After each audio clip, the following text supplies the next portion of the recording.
Kisah ini adalah kisah klasik tikus-tikus berdasi yang hingga kini terus-menerus menjadi kisah yang tidak pernah habis diceritakan. Yang sedikit demi sedikit menggerogoti negeri, yang membohongi kami lalu sembunyi. Banyak cara telah dilakukan untuk menangkap mereka. Tapi otak tikus bukanlah otak udang. Mereka punya ribuan bahkan jutaan cara untuk lari dan bersembunyi. Tuan Puan, ingat, Tuhan tidak pernah tidur. Keadaan yang kini tengah baik padamu, suatu hari nanti akan menjadi suatu malapetaka besar bagimu.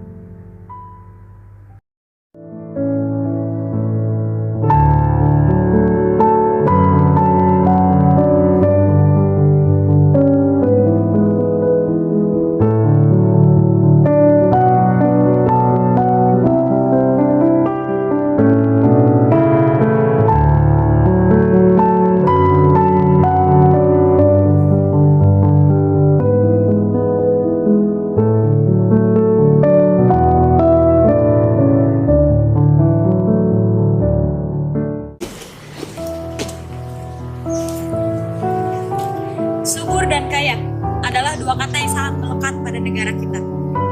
Dari Sabang sampai Merauke, dari Miangas sampai Pulau Rote, terdapat potensi alam yang jumlahnya sangat melimpah ruah dengan berbagai jenis.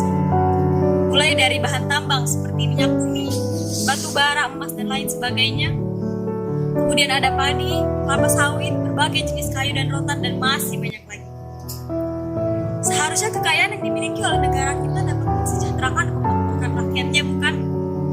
Namun berkat para pejabat dan pemegang kepentingan yang lapar, haus, serta tamak akan harta, kita masih dapat belum merasakan kekayaan tersebut secara penuh.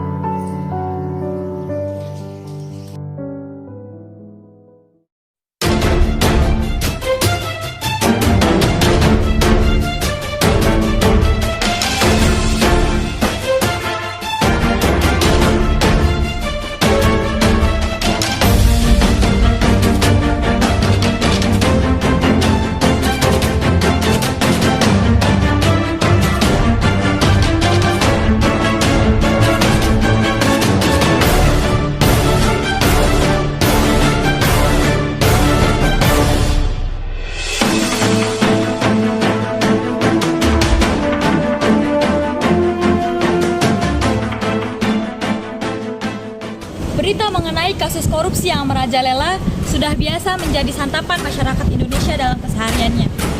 Begitupun berita mengenai operasi tangkap tangan atau OTT yang dilakukan oleh KPK terhadap para pelaku korupsi. Sebutan koruptor terasa keren bagi mereka sehingga mereka masih bisa mengumbar senyuman ketika tertangkap. Pada saat berstatus terdakwa di pengadilan, mereka hadir dengan balutan jas dan leher yang diikat erat oleh dasi, sambil parlente dan tetap ceria di hadapan kamera. Padahal tindak pidana korupsi yang mereka lakukan merupakan sebuah kejahatan yang luar biasa. Bahkan, Komisi Pemberantasan Korupsi atau KPK yang telah didirikan guna memberantas korupsi masih belum cukup untuk menyapu habis tindakan korupsi di Indonesia ini. Laporan Indonesian Corruption Watch, Indonesia mengalami kerugian akibat kasus korupsi, yaitu sekitar 26,83 triliun rupiah pada semester 1 di tahun 2021. Jumlah ini meningkat pada 47,63% dibandingkan periode di tahun yang sama, yaitu sebesar 18,17 triliun rupiah. Jumlah kasus korupsi yang berhasil ditemukan aparat penegak atau APH berhasil ditemukan pada periode tersebut sebanyak 209 kasus dengan jumlah 482 tersangka yang berhasil ditemukan.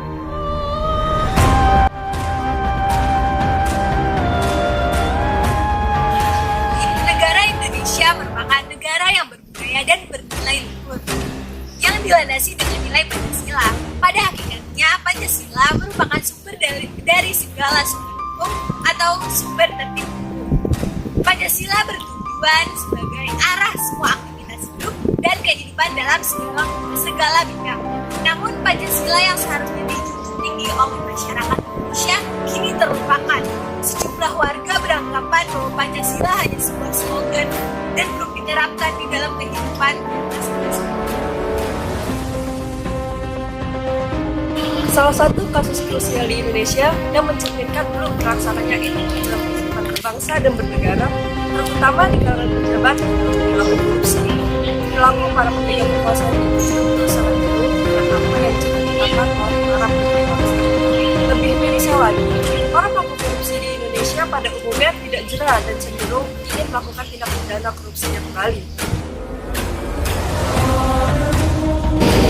Berdasarkan hasil sidak yang dilakukan oleh Dirjen Pemasyarakatan Kementerian Hukum dan HAM yang dilakukan pada bulan Juni 2018 dalam Sulawesi, ditemukan berbagai macam barang yang seharusnya tidak berada di sana.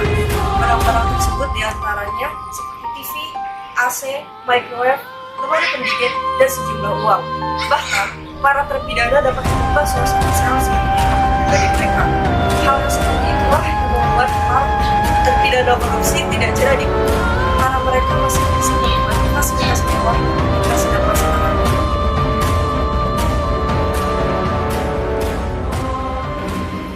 Pada dasarnya, bangsa Indonesia telah mempunyai nilai-nilai ketuhanan, kemanusiaan, persatuan, kerakyatan, dan keadilan yang terkandung di dalam Pancasila. Nilai-nilai etika yang terkandung di dalam 5 sila yang ada di dalam Pancasila tersebut seharusnya sudah membentuk perilaku manusia yang bermoral dan berluhur dalam semua aspek kehidupannya. Namun, perilaku korupsi yang telah terjadi itu merusak etika dari nilai Pancasila tersebut.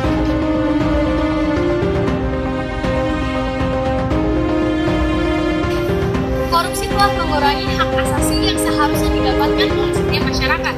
Misalnya, hak mendapatkan kesejahteraan dalam bidang pendidikan, kesehatan, kehidupan yang layak, lingkungan hukum, dan sebagainya. Hasil penelitian di banyak negara, Korupsi berpengaruh negatif terhadap rasa keadilan sosial dan kesetaraan sosial. Korupsi menyebabkan perbedaan yang tajam di antara kelompok sosial dan individu, baik dalam hal kekuasaan dan pendapatan dan lain-lain. Salah satu efek yang paling berbahaya dari korupsi itu adalah rusaknya generasi muda. Generasi muda dikhawatirkan akan menganggap korupsi sebagai hal yang biasa, sehingga pribadinya akan menjadi terbiasa dengan sifat tidak jujur dan tidak bertanggung jawab. Praktik korupsi yang meluas dalam ranah politik akan membuat masyarakat tidak percaya lagi kepada pemerintah, rusaknya demokrasi, dan memicu terjadinya instabilisasi sosial politik dan integrasi sosial. Ini kisah para pejabat yang merendahkan dirinya, yang menghamba harta benda dan menjadikan negara dan rakyat sebagai sapi prasangka. Saat kita semua menahan diri untuk melakukan ini dan itu, malah beberapa politikus dan pejabat kita malah tetap berlangsung untuk menodong sana sini dan mengutil sana sini.